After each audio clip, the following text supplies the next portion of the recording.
नमस्ते। आज हम कोविड-19 की मॉर्टालिटी रेट अर्थात मृत्यु दर पर विचार करेंगे। कोई भी वायरस कितने लोगों को संक्रमित करता है और संक्रमित व्यक्तियों में से कितने लोगों की मृत्यु हुई है, इससे वायरस की घातकता का पता लगाया जाता है।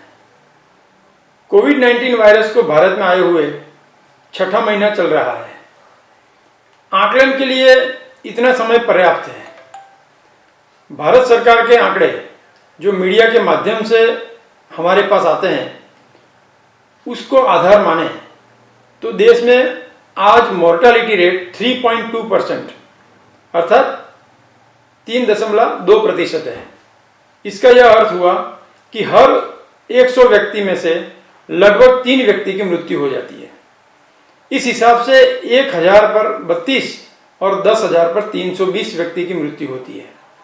यह आंकड़े डरावने लग सकते हैं, पर आपको डरने की जरूरत नहीं है, क्योंकि यह आंकड़े गलत है। स्वयं ICMR ने 11 जून को यह दावा किया है। भारत सरकार की ministry of health and family welfare department के अंतर्गत काम कर रही ICMR अर्थात Indian council of medical research ने एक सेरो सर्वे करवाया था। इस सेरो सर्वे में रैपिड टेस्ट, जिसे एंटीबॉडी टेस्ट कहते हैं, उसे करवाया था। उसके बाद 11 जून को एक प्रेस ब्रीफिंग में उन्होंने बताया कि कोविड-19 के इन्फेक्टेड व्यक्तियों की जो मृत्यु दर है वह केवल 0.08% है। आइए सुनते हैं क्या कहा प्रेस ब्रीफिंग में। What is a sero survey? A sero survey, we collect blood samples from a general population and test them for IgG antibodies. And if the antibody test is positive, it means that the person has been infected in the past. But the good news is that the infection fatality rate was very low.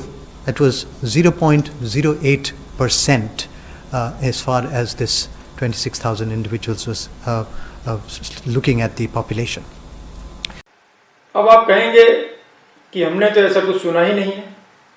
तो उत्तर यह है कि कोविड-19 एक अंतर्राष्ट्रीय षड्यंत्र है और विश्व आरोग्य संस्था के माध्यम से बिल गेट्स, मार्क जुकरबर्ग जैसे अति धनाढ्य व्यक्तियों और कुछ फार्मा इंडस्ट्रीज के दबाव में यह सब हो रहा है। इसमें मुख्य संयोजक के रूप में अमेरिका के national institute of allergy and infectious disease के डायरेक्टर डॉक्टर एंथनी फाउची है। आपको यह जानकर हैरानी होगी कि डॉक्टर फाउची 1984 से इस पद पर है। आज उनकी उम्र 79 ईयर्स है। अब भी उस पद पर कायम है। पूरे विश्व के लोगों को सरकारों के माध्यम से फर्जियात वैक्सीनेशन, कंपल्सरी वैक्सीनेशन करवाना इन ड्रग माफियाओं का लक्ष्य है। इसलिए जब तक वैक्सीन बाजार में नहीं आ जाती, तब तक आपको डरा कर रखना बहुत जरूरी है और कंपल्सरी मास्क पहनने का घातक नियम बनवाकर सबको शारीरिक और मानसिक रूप से रोगी बनाए रखने की उनकी योजना है। ये बहुत खतरनाक खेल है और सरकारों के द्वारा इस कुचक्रों को रोकने के बजाय इसे और तेजी से चलाया जा रहा है। मेन स्ट्रीम मीडिया भी इस षड्यंत्र में WHO और सरकारों के साथ है। ये जो ICMR की रिपोर्ट है, मेन स्ट्रीम मीडिया ने आपके सामने दिखाई नहीं है, लेकिन कुछ अखबारों ने उसे प्रकाशित किया है। आइए देखते हैं कुछ अखबारों ने ICMR की इस प्रेस ब्रीफिंग को किस प्रकार से लोगों के सामने रखा है। आइए देखते हैं फाइनेंशियल एक्सप्रेस क्या लिखता है इस सेरो सर्वे के बारे में। Corona virus infection around 1 crore Indians were exposed, sero survey finds अर्थात 1 करोड़ भारतीयों को अब तक कोरोना वायरस का इन्फेक्शन लग चुका है, ऐसा इनका कहना है सेरो सर्वे के माध्यम से। और ये छोटे से नीचे लाइन में लिख दिया है कि this is lower than in other countries but is good news as it means fatality rates are just 0.08। अर्थात ये फैटेलिटी रेट, मृत्यु दर जो है ये 0.08 है। ये अच्छी बात है ऐसा लिखा है। अच्छी बात को छोटा सा करके लिख दिया गया है और ऊपर अभी तक केवल 1 करोड़ को ही ये कोरोना वायरस का इन्फेक्शन हुआ है ऐसा उनका कहना है। एक और अखबार हिंदुस्तान टाइम्स इसमें देखते हैं, ये 11 जून का है उनका अपडेट किया हुआ। लेस देन 1% है कोविड-19 इन्फेक्शन, यानी ये और डराने वाली बात है कि अब तो केवल 1% को ही हुआ है, ऐसे उन्होंने हेडलाइन बनाई है। इसमें ये मृत्यु दर के बारे में क्या लिखा है इसको देखेंगे। बहुत नीचे उन्होंने छोटी सी एक लाइन में लिख दिया है कि ICMR said that the study also revealed that the infection fatality rates was very low at 0.08%। अर्थात ये मृत्यु दर जो है, क्योंकि ये 11 तारीख की प्रेस नोट थी, तो 11 तारीख को भारत में 8,100 के आसपास मृत्यु हुई थी। तो 1 करोड़ लोगों को यदि इन्फेक्शन है तो 8,000 की मृत्यु हुई है। ICMR कहती है कि हमारे देश के लिए यह अच्छी खबर है कि कोविड-19 से संक्रमित व्यक्तियों में से मरने वालों की संख्या, मरने वालों का दर केवल 0.08% है। अर्थात 100 में एक नहीं, 1000 में भी एक नहीं, 10,000 संक्रमित व्यक्तियों में से केवल 8 व्यक्ति की मृत्यु होती है।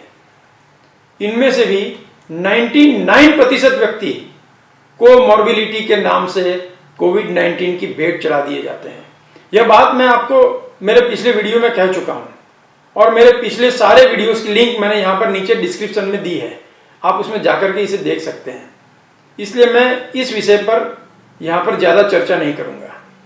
आपके मन में यह प्रश्न उठ सकता है कि मीडिया हमें 3.2% मृत्यु दर दिखा रहा है और ICMR जो कि भारत सरकार के आरोग्य विभाग के अंतर्गत कार्यरत है, उसने मृत्यु दर को केवल 0.08% बताया है। तो सच्चाई क्या है? सच्चाई यह है कि सरकार देश के सामने केवल RT-PCR टेस्ट के आंकड़े ही दे रही है, एंटीबॉडी टेस्ट करते ही नहीं है। क्योंकि चाइना से जो एंटीबॉडी टेस्ट की किट आई थी वो गलत परिणाम देती थी, इसलिए उसे वापस भेज दिया गया था। ये जो 3.2% का मृत्यु दर मीडिया हमें दिखाकर डरा रहा है, वह केवल RT-PCR के माध्यम से किए गए टेस्ट के ही आंकड़े हैं। ऐसे व्यक्ति जिनका RT-PCR टेस्ट अब तक हुआ ही नहीं है और वे संक्रमित होकर ठीक भी हो गए हैं, उनके आंकड़े कहां से मिलेंगे? इसलिए एंटीबॉडी टेस्ट करना बहुत जरूरी है। यह एंटीबॉडी जब व्यक्ति संक्रमित होता है और ठीक हो जाता है, उसके बाद कुछ महीनों तक उस संक्रमित होकर के ठीक हो गए व्यक्ति के ब्लड में पाए जाते हैं। अब आप देखें, ICMR ने जिनका RT-PCR टेस्ट नहीं हुआ है, ऐसे व्यक्तियों का एंटीबॉडी टेस्ट करना प्रारंभ कर दिया है और यह सेरो सर्वे उसी टेस्ट का एक पायलट प्रोजेक्ट था। अब ICMR ने देश के सभी राज्यों को एंटीबॉडी टेस्ट करवाने के लिए नई गाइडलाइन भी प्रेषित कर दी है, लेकिन अब भी सरकार इन एंटीबॉडी टेस्ट के आंकड़ों को छुपा कर रखती है।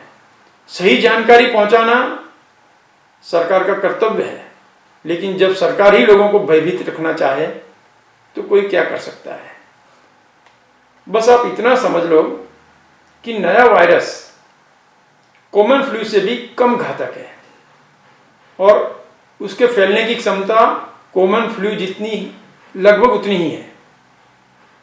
इसलिए कॉमन फ्लू से बचने के लिए हम जितना सतर्क रहते हैं, उससे ज़्यादा सतर्क रहने की आवश्यकता नहीं है। इसलिए इस वायरस से डरना बंद कीजिए और खुल करके जिए। आज के लिए इतना ही। धन्यवाद।